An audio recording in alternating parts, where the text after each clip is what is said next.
एक राजा थे, उनकी 7 बेटियां थीं। कितनी बेटियां? बेटियां ही बेटियां थीं, बेटा नहीं था। 7 बेटियां। एक दिन राजा बड़ा घमंडी, बड़ा पैसा, बड़ा दौलत, बड़ी ताकत, बड़ी शोहरत। एक दिन राजा अपने मंत्री से बोला, ए मंत्री, यहां तुम किसका खाते हो? मंत्री बोला, हुजूर हम तो महाराज आपका ही खाते हैं, आप तो राजा हैं, हमारे भगवान हैं, आप पालनहार हैं, हम आपका खाते हैं। राजा ने प्रजा से कहा, किसका खाते हो? सबने कहा, महाराज हम आपके खाते हैं, सरकार आपका खाते हैं।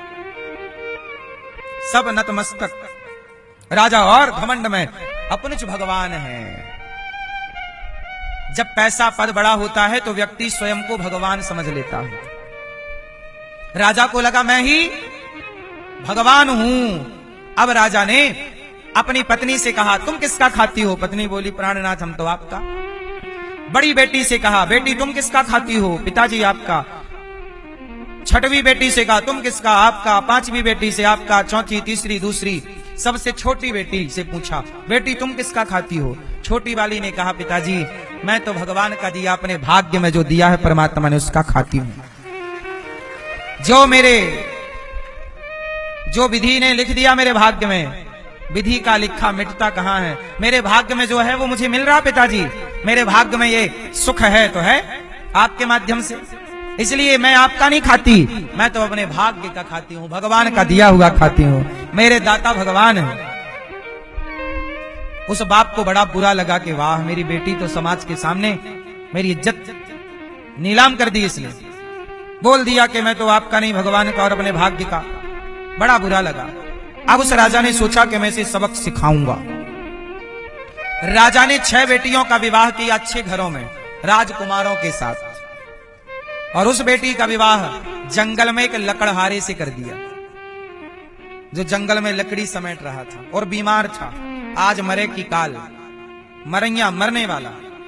राजा ने उस बेटी का कहा, तू अपने भाग्य का खाती है तो देख तेरे भाग्य में ये दरिद्र गरीब आदमी है जो खुद का पेट नहीं भर सकता। जा देखता हूं कि तू कैसे अपने भाग्य का खाती है। बेटी ने कहा, पिताजी यदि मेरे भाग्य में यही आदमी है तो मुझे कोई दिक्कत नहीं। भाई भाग्य का सबको मिलता है, आपके भाग्य का आपको मिला, इनके भाग्य का इनको मिला।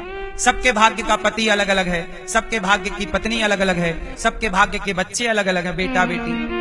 सबके भाग्य का रुपया पैसा अलग अलग है, सबके भाग्य का घर परिवार अलग अलग है, सबके भाग्य का रूप रंग अलग अलग है। सब कुछ ना भाग्य का खेल है। अब वो लड़की ने कहा, चलो मेरे भाग्य में यही। वो खुश थी, कोई बात नहीं। जंगल में भेज दिया, सिंपल साड़ी पहना के। कोई 1 रुपया नहीं दिया बाप ने दहेज में कि तू चल 4 दिन रोटी खा लेना, नहीं, कुछ नहीं। सब उस आदमी से कहा, मेरी बेटी से ब्याह करोगे? नहीं करोगे तो भी करना पड़ेगा, जबरदस्ती करा दिया। वो आदमी बीमार था, जंगल में लकड़ी बेच करके अपना करता। कोई नहीं था, ना उसका बाप ना मां को। अब दोनों जंगल में रहने। अब बात तो चला गया, तेरा भाग्य तू जान। अब ये जंगल में दोनों पति पत्नी रहने लगे। पत्नी ने पूछा कि आपकी तबीयत क्यों खराब है, क्या हुआ? उसने कहा कि मैं जंगल में पता नहीं भूख लगी, कुछ खा लिया तो कुछ गलत चीज चली गई पेट में, इसलिए दिक्कत है। पड़ा हूं मैं, रोगी हूं मैं, चल नहीं सकता अच्छे से। तुमने मेरे से क्यों ब्याह कर लिया? पत्नी ने कहा, कोई बात नहीं, आप मेरे भाग्य में हैं, मिला। जो भाग्य में मिला उसके लिए रोना क्या? अब राम के भाग्य में 14 साल का वनवास था, तो क्या राम जी बैठे बैठे रोए 14 साल? पिताजी ने भेज दिया, क्या करें, रोए? भाग्य के नाम पे क्या रोए? जो मिला है उसे जीना पड़ेगा। बोलो हाँ। अब पति मिल ही गया। अब पत्नी बोली, आप चिंता ना करो। अब वो पत्नी, मतलब वो लड़की, राजा की बेटी, लकड़ी इकट्ठी करती, गट्ठा बनाती, बाजार जाती और बाजार में लकड़ी बेचती, थोड़ा पैसा मिलता, पैसे से वो पति के लिए दवाई लाती। किसी वैद्य को बताया कि ये दिक्कत है, वैद्य ने दवाई दी, उसे पैसा दिया, लड़की ने वैद्य को पैसा दिया, दवाई ली और दूध खरीदा, खाने पीने की चीजें। अब उसके पति को खिलाया पिलाया, दूध पिलाया, थोड़ा सा दूध बचा, खुद पिया, पति को पिलाया खिलाया, थोड़ा दूध बचा। तो वहां जंगल था ना, तो जंगल में एक नाग नागिन का जोड़ा रहता था। तो वो लड़की थोड़ा कटोरे में दूध भरती और नाग नागिन को रख देती। अब नाग नागिन आ गए, वो दूध पीने लग गए। अब ना उसकी नाग नागिन से दोस्ती हो गई। मतलब दोस्ती क्या कि आप जिस जीव को खिलाओगे पिलाओगे वो आपके प्रति झुकाव मान लेता है। कुत्ते को रोटी डालो वो भी आपको प्यार करने लगता है कि भाई ये रोटी देने वाला है। सांप भी ऐसे ही है, दूध पिलाया उसे भी अपनापन लगा कि भाई इससे खतरा नहीं है। अब वो ओपन सांप रहने लगे, सर्पणी और सांप, नाग नागिन। अब रोज का रूटीन, धीरे धीरे उसका पति स्वस्थ होने लगा। मेरे भाग्य में यदि सुख है और आप कितना भी मुझे दुख देना चाहोगे, मैं आपके दुख को पार करके, जैसे कमल पानी को चीरता हुआ पानी के ऊपर आ ही जाता है, ऐसे भाग्य में यदि सुख है तो वो बुराइयों को, दुख को चीरता हुआ सुख की ओर बढ़ ही जाता है। आप किसी के भाग्य पे कितना भी हाथ रखो, लाख प्रयास करो, इसलिए कहता हूं भगवान के भरोसे मस्त रहा करो। जो मेरे भाग्य में है वो मुझे मिलना है। मैं मस्त काम करूं, कर्म करूं, मस्त रहूं। मेरे भाग्य में भीख मांगना लिखा है तो मांगूंगा, आप बदल नहीं सकते। और मेरे भाग्य में सुख लिखा है तो आप मेरे से भीख मंगवा नहीं सकते। मेरा जीवन है तो आप मुझे मार नहीं सकते, और मेरी मृत्यु है तो आप मुझे बचा नहीं सकते। पूर्ण सिद्धांत ये है, सच्चाई। अब वो लड़की का पति धीरे धीरे अच्छा होने लगा, उसकी दवाई कराई, अब वो दूध कंटिन्यू रखती। एक दिन अच्छा नाग, आपने सुना होगा नाग के पास मणि होती है, और नागों के पास ना पैसा बहुत होता है। जहां खजाना वजाना होता वहीं बैठे रहते हैं गुडरी मार के। बोलो हाँ। ये सांप बनता कौन है? जैसे आपके ससुर जी मरे और यदि मरते समय उनका ध्यान धन में रहा, मेरा धन धन धन धन धन धन, तो वही धन, पहले जमाने में बैंक नहीं थी तो लोग जमीन पे धन गाड़ देते थे, और बिना बहू बेटे को बताए हो गए टैं, और धन में ध्यान रखा रहा तो सांप बन के गए, उसी के ऊपर बैठ गए। बोलो हाँ। तो वो नाग के पास मणि थी और वहां पे धन था। अब वो सांप पिलाए, सांप को दूध पिलाए, तो एक दिन सांप और सर्पणी उस लड़की के स्वप्न में आए, और सपने में आकर बोले कि जहां हम रहते हैं वहां तुम खो दो, तुम सेवा करती हो। देखो उस लड़की के भाग्य में था, भाग्य में होगा तो भाग के आ जाएगा, और भाग्य में नहीं हुआ तो आया हुआ भी भाग जाएगा। इसलिए आप निश्चिंत रहो, काम करो, मेहनत करो, कर्म करो, चिंता भगवान पे छोड़ दो। अब वो लड़की जहां सांप था वहां पे उसने खुदाई की तो सचमुच उसे सोने का घड़ा मिला, सोने के सिक्के, वहां खूब सारा धन गड़ा। अब वो लड़की राजा की तो थी, उसको बुद्धि तो थी, पढ़ी लिखी थी, नेतृत्व करने की क्षमता थी, उसका पति भी ठीक हो गया, अब स्वस्थ हो गया। उस लड़की ने इतना धन पाया, बोले क्या करूं? बोले नगर बसाऊं। क्या करूं? आप लोगों को धन मिल जाए तो आप तो हैंग हो जाते हैं, भाव खिला जाते हैं।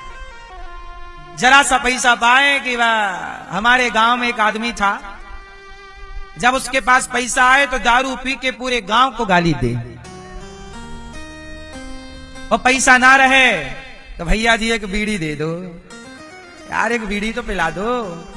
पैसा ना हो तो एक बीड़ी मांगे, एक बीड़ी पिलाओ, और पैसा आए तो जो बीड़ी पिलाओ उसी के द्वार पे खड़े, और तेरी ऐसी, तेरी वैसी, तेरी कैसी, तेरी सब जैसी, उसी को गाली, पूरे गांव भर को घर घर जाके गाली सुनाए। बोलो हाँ। तो आदमी के पास पैसा आए तो वो उसको पचा नहीं पाता। आपके भी पास पैसा आए तो देखो आप भी फिर कहां हैं, फिर तो यूं यूं यूं चलती कहां है मैया, उड़ने लग जाती है। इसलिए भगवान आपको नहीं देते, इतना ही दिए हैं आपको कि आप अपनी औकात में रहो। ज्यादा मिल जाएगा तो आप पार हो जाओगे, अपनी हैसियत भूल जाओगे। इसलिए कहता हूं धन उसी को मिलता है जिसके अंदर पात्रता होती है। धन, अडानी अंबानी जी को देखा, कितना धन है उनके पास, पर कितने सरल सहज भाव से वो रहते हैं। सिंपल कपड़ा, सिंपल पहनावा, शादी ब्याह अभी उन्होंने अपने बेटे के की, रीति रिवाज से की। इतना होने पर भी देखो, आपके पास जरा आ जाए तो पूरे मोहल्ले को गाली देने लग जाते हो। आपके पास पैसा आता है तो आप गाड़ी खरीद ले आते हो और दूसरे के दरवाजे में खड़े करके स्टार्ट करके दे उसकी रेसिंग, ताकि उसको पता चल जाएगी गाड़ी खरीद के ले आया। बोलो हाँ। क्षुद्र नदी जल भरी तोराई, कहते हैं कि छोटी छोटी नदियों में तनिक पानी आ जाए तो बाढ़ आ जाती है, बाकी टाइम सूखी पड़ी रहेंगी मुंह फाड़े नदियां, और जरा बारिश का पानी आए तो पानी पानी और घरों में घुसा देती है पानी। छोटे व्यक्ति कौन? जो व्यक्ति विचारों का छोटा है, बुद्धि का छोटा है। इसलिए कहता हूं धन पाओ तो नम्र हो जाओ। कांटे बबूल का पेड़ नहीं झुकता, आम का पेड़ सदा झुके रहता है। धन दौलत पाना बुरा नहीं है, पर जितना धन पाओ उतने नम्र होते चलो, सहज होते चलो, सरल बनते चलो। धन को छिपाना चाहिए, धन को छिपाना चाहिए, बताना नहीं चाहिए कि ये है वो है। नजरें लगती हैं दुनिया की, इसलिए जितना धन हो उतनी सरलता से जीते रहो। बगल वाले को पता ना लगने दो कि तुम धनवान हो, क्योंकि पता लगेगा तो तुम्हारे दुश्मन ज्यादा हो जाएंगे। आजकल दुनिया को थोड़ी मतलब है, तुम्हारे दुनिया तो ये चाहती है कि हम गरीब हैं तो तुम भी गरीब रहो। हम साइकिल में चलते हैं, तुम भी साइकिल में चलो। तुम गाड़ी पर चलने लग जाओगे तो पड़ोसियों को नींद नहीं आएगी, उसने गाड़ी क्यों खरीद ली, उसने घर क्यों बनवा लिया, उसको हराम है नींद उसकी। अपने दुख से दुखी नहीं है लोग, दूसरों के। इसलिए छिपाओ, भोजन भजन लक्ष्मी ये सब पर्दे के अधिकारी हैं।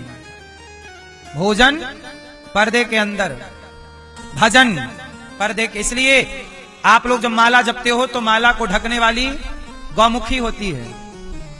ढक के भजन करो, छिपा के भजन। दुनिया को क्या बताना कि हम कितना भजन करते हैं, दुनिया को क्या मतलब इससे कि तुम कितने बड़े भक्त हो। और आप मान लो कि मैं बड़ा भक्त हूं तो इससे होगा क्या?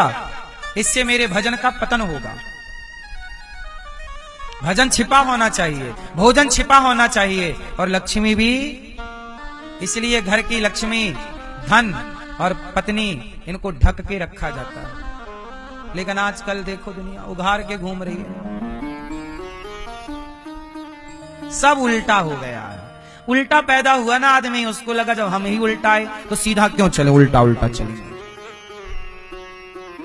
सुनो, उस लड़की ने पूरा नगर बसाया, अब वो लड़की बन गई रानी और उसका पति बन गया राजा। देखो उसके भाग्य में राज सत्ता थी तो कहीं ना कहीं से भगवान ने उसे दे दिया। भरोसा भगवान पे रखो, कर्म करते रहो। क्यों रोते हो, क्यों परेशान? आज दुख है, आएगा, अच्छा वक्त भी आएगा। अब वो लड़की क्या करती? समाज को कोई भूखा ना रहे, प्यासा ना रहे, कुएं खुदवाए, बावड़ियां खुदवाई, अन्न क्षेत्र भंडारा चलाया, कोई भी आओ लंगर में खाओ। एक दिन लड़की ने देखा कि लाइन में उसका बाप लाइन में भोजन के लिए खड़ा है और उसकी 6 बहनें खड़ी हैं। अब बाप तो भूल गया, क्योंकि अब टाइम लंबा हो गया, 15-20 साल बाद की यह घटना है। अब 20 साल में बेटी को तो पहचाने ही ना बाप, बोलो हाँ। अब वो दे रही, देखा तो उसका बाप ऐसे हाथ किए आगे बैठा, तो वो उसने भी उसको पूड़ी दे दी, साग दे दी, परोसा जो सबको परोस रही। तो लड़की पहचान गई, कहा पिताजी। वो आदमी बोला पिताजी कौन हो? पिताजी मैं आपकी बेटी। अच्छा तू शकुंतला है? हाँ हाँ मैं आपकी छोटी बेटी शकुंतला। अरे बेटी मैंने तो तुझे गरीब को सौंपा था, तू अमीर रानी होगी, तेरा तो बड़ा नाम है। पिताजी मैंने कहा था ना कि मेरे पालनहार आप नहीं भगवान हैं। मैं भगवान का, भाग्य का, ईश्वर का दिया खाती हूं। ये बताओ पर आपकी ये हालत कैसी हो गई? कहा बेटी हमारा राज्य बर्बाद हो गया। अच्छा ये बहनों का क्या हुआ? बोला इनका भी सब बर्बाद हो गया, आज ये भी दर दर की ठोकर खा रही है, कुछ नहीं रहा। जिनको अच्छे घरों में भेजा, तुम ये मत सोचो कि तुम किसी का भाग्य बदल दोगे। तुम अपनी बेटी का विवाह करो, तुम्हारी बेटी के भाग्य में सुख होगा तो मजदूर भी तुम्हारी बेटी को सुख दे देगा, और यदि दुख होगा तो राजा के घर ब्याह दो। दुख उठाना होगा तो सीता मां के भाग्य में जितना दुख था, वो जनक की बेटी होने पर भी जितना दुख था उतना तो नहीं उठाना ही पड़ा। लिखा किस्मत का मिटता नहीं, मिटाने से बस समय को काट लो भैया किसी बहाने से। ये समय जो लिखा है वो लिखा है, जो होना है वो। क्यों भैया नहीं आ रही है समझ में? तो सुख दुख कैसे होता है? कौन जिम्मेदार है सुख दुख का? मैया है। को ना काहू को सुख दुख कर दाता। सच बताओ, पिता अपनी बेटी का विवाह अच्छे घर में करता है, लेकिन उसके भाग्य का सुख दुख उस बेटी को मिलता है कि नहीं? बोलो हाँ, ये बात सही है या हम झूठ कह रहे हैं? कई बार अमीर गरीब हो जाता है और गरीब क्या से क्या हो गए देखते देखते। कल तक जिनके यहां खूब दुंदुभियां बजती थीं, आज उनके द्वार पे कुत्ते रो रहे हैं। और जिनके यहां रोटी के लाले पड़े थे, रोटी ना थी, आज वो 56 भोग खा रहे हैं। याद रखना मेरी माँ, समय का बदलाव आप निश्चित नहीं करते। कौन क्या खाएगा, कब किसके भाग्य में कौन सी रोटी है, कौन सा पानी है, ये आप तय नहीं करते, ये विधाता तय करते हैं। तो मैं किसका खाता हूं? भगवान का दिया। ये मेरे भाग्य का भी नहीं है, ये तो ईश्वर का दिया हुआ। आप भी अपने किसी का ना खाओ, भाग्य से भी ऊपर कृपा है। हम तो भाग्य का भी नहीं खाते, हम तो बिहारी जी का, गौरी गोपाल भगवान का खाते हैं, जो वो देते हैं। इसलिए जैसे भगवान रखते हैं ये दास अनिरुद्ध, वैसे रहता है बिंदास। मैं निश्चिंत रहता हूं।